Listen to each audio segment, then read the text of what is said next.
नमस्कार। आज हम लोग बात करेंगे एचआईवी के बारे में।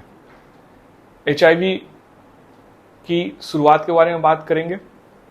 एचआईवी क्या होता है, एचआईवी कैसे फैलता है, एचआईवी के ऊपर क्या इलाज है और एचआईवी से हम कैसे बच सकते हैं। एचआईवी सबसे पहले 1981 यानी 1981 में अपने ध्यान में आया था, जब यूएस में कुछ ऐसे पेशेंट्स या कुछ ऐसे मरीज पाए गए जो पहले तो बिल्कुल हेल्दी थे, लेकिन उनके अंदर एक अलग तरह का निमोनिया, एक अलग तरह का कैंसर जिसे कापोस्की सार्कोमा भी कहते हैं, देखने को मिला।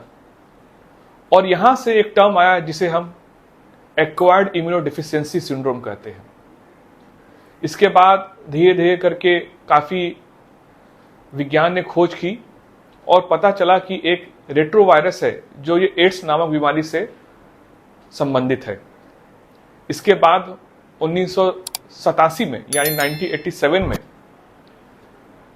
ये एचआईवी के ऊपर इलाज आया, दवा आई, जिसे हम एंटी रेट्रोवायरल थेरेपी या शॉर्ट में एआरटी बोलते हैं।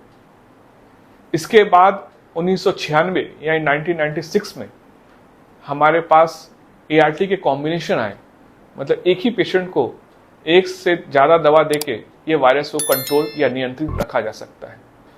एचआईवी दो तरह के वायरस होते हैं, एचआईवी 1, एचआईवी 2।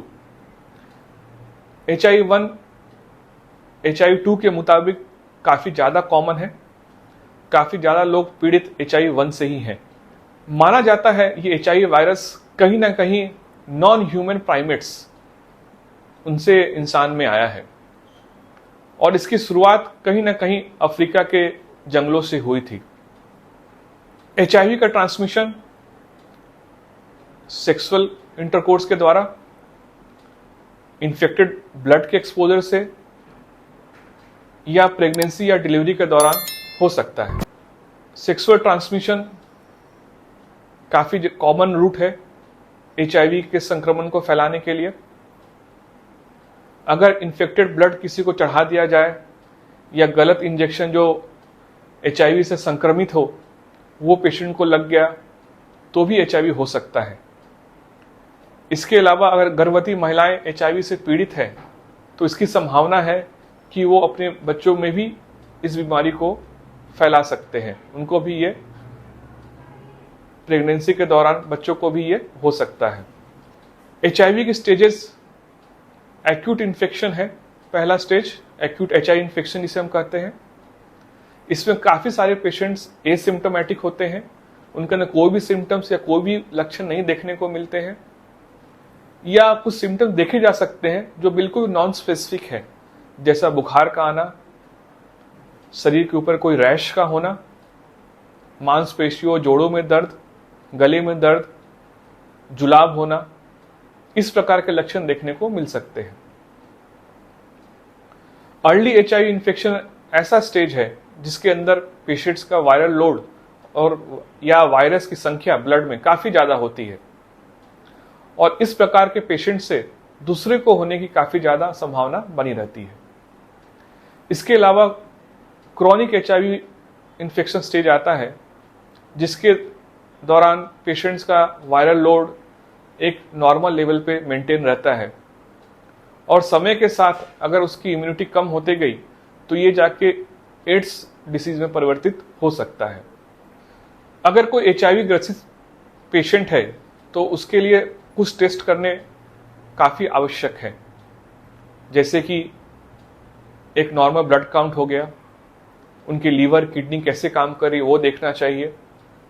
इसके अलावा कोई और इन्फेक्शन है क्या साथ में, जिसे हम को इन्फेक्शंस भी कहते हैं। इसमें प्रमुख है hepatitis B, hepatitis C, VDRL test, इस प्रकार के टेस्ट करने चाहिए।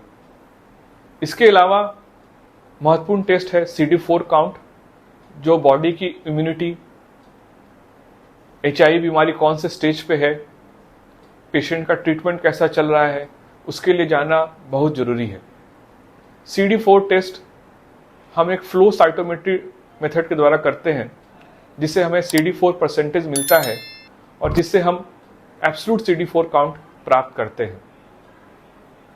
नॉर्मल व्यक्ति में CD4 800 से 1000 तक रहता है और HIV पेशेंट्स में अगर उन्हें इलाज ना मिले तो CD4 समय के साथ कम होते जाता है। अगर कोई व्यक्ति HIV के सही इलाज पे है, बॉडी रिस्पॉन्स दे रहा है, तो CD4 टाइम के साथ बढ़ने लगता है। इसके अलावा हम HIV का वायरल लोड करते हैं। इसमें पेशेंट्स के अंदर HIV वायरस की मात्रा कितनी है, कितनी क्वांटिटी है, ये देखने को मालूम चलता है। अगर पेशेंट का इलाज हो रहा है, इलाज सही है, पेशेंट का रिस्पॉन्स अच्छा मिल रहा है, तो वायरल लोड भी समय के साथ कम होने लगता है। HIV के ऊपर इलाज संभव है, उपलब्ध है। HIV के ऊपर जो अभी दवाइयाँ उपलब्ध हैं वो काफ़ी अच्छी और बिल्कुल साइड इफ़ेक्ट से फ्री है। पेशेंट के लिए दवाइयाँ सरकारी अस्पतालों में बिल्कुल मुफ्त है। पेशेंट्स को इन दवाइयों के लिए बिल्कुल पैसे खर्च करने की ज़रूरत नहीं है सरकारी अस्पतालों में। 30 से ऊपर दवाइयाँ उपलब्ध हैं जो HIV के खिलाफ लड़ती हैं। हर व्यक्ति जो HIV से ग्रसित है, पीड़ित है, उसको ये दवाइयाँ मिलनी चाहिए। अगर पेशेंट रेगुलर दवा ले रहा है, पेशेंट ने दवा बिल्कुल नहीं बंद की है और पेशेंट का वायरल लोड बिल्कुल नहीं के बराबर है इन दवाइयों के द्वारा, तो उस व्यक्ति से किसी और व्यक्ति को HIV होने की संभावना ऑलमोस्ट नहीं के बराबर है, ऑलमोस्ट नेग्लिजिबल है। ये बहुत ज़्यादा इम्पॉर्टेंट या गौर देने की बात है कि इलाज को कंटिन्यू रखना है और वायरल लोड को बिल्कुल भी अपने को सप्रेस रखना है। HIV से कैसे बचा जा सकता है? कुछ ऐसे तरीके हैं जिनके रेगुलर इस्तेमाल से हम HIV से बच सकते हैं। सेक्सुअल इंटरकोर्स के दौरान कंसिस्टेंटली कॉन्डम का यूज करें। इंजेक्शंस एब्यूज ना करें, इंजेक्शन से ड्रग्स ना लें, इंजेक्शन शेयर ना करें, नीडल्स शेयर ना करें। प्रेगनेंसी के दौरान HIV की रेगुलर जांच होनी चाहिए। अगर कोई सेक्सुअली ट्रांसमिटेड इन्फेक्शंस की संभावना है तो अपने डॉक्टर से तुरंत संपर्क करें। HIV का इलाज के लिए सेक्सुअली ट्रांसमिटेड इन्फेक्शंस का इलाज होना काफ़ी महत्वपूर्ण है। इसके अलावा आपको कभी भी ऐसा लगे कि HIV से आप ग्रसित हो सकते हैं या आपके सिम्टम्स HIV के भी लगते हैं या आपको HIV का इलाज लेना है, तो आप निकटतम चिकित्सक से जो इसमें स्पेशलिस्ट हो उनसे बेझिझक संपर्क करना चाहिए। HIV के लिए प्रोफाइलैक्सिस भी उपलब्ध है। प्रोफाइलैक्सिस हम तब बोलते हैं जब पेशेंट्स को HIV ना हो फिर भी वो HIV को रोकने के लिए दवा लेते हैं। अगर किसी पेशेंट्स को कहीं से कुछ प्रकार का शक हो, शंका हो कि उनके HIV के संपर्क में आए हों, जैसे कोई नीडल लग गई हो हाथ में या कोई सुई लग गई हो हाथ में, तो उसके दौरान हम पोस्ट एक्सपोजर प्रोफाइलैक्सिस दवा देते हैं जो 28 दिनों तक लेना चाहिए, जो 28 दिनों तक का कोर्स होता है। इसके अलावा प्री एक्सपोजर प्रोफाइलैक्सिस भी होता है जो उन व्यक्तियों को देना चाहिए जिनका संबंध HIV पेशेंट से नियमित तौर पे हो और उनके HIV संबंधित पेशेंट खुद दवाओं पे होने चाहिए। HIV के ऊपर इलाज संभव है, उपलब्ध है और बिल्कुल सटीक, साइड इफेक्ट रहित है।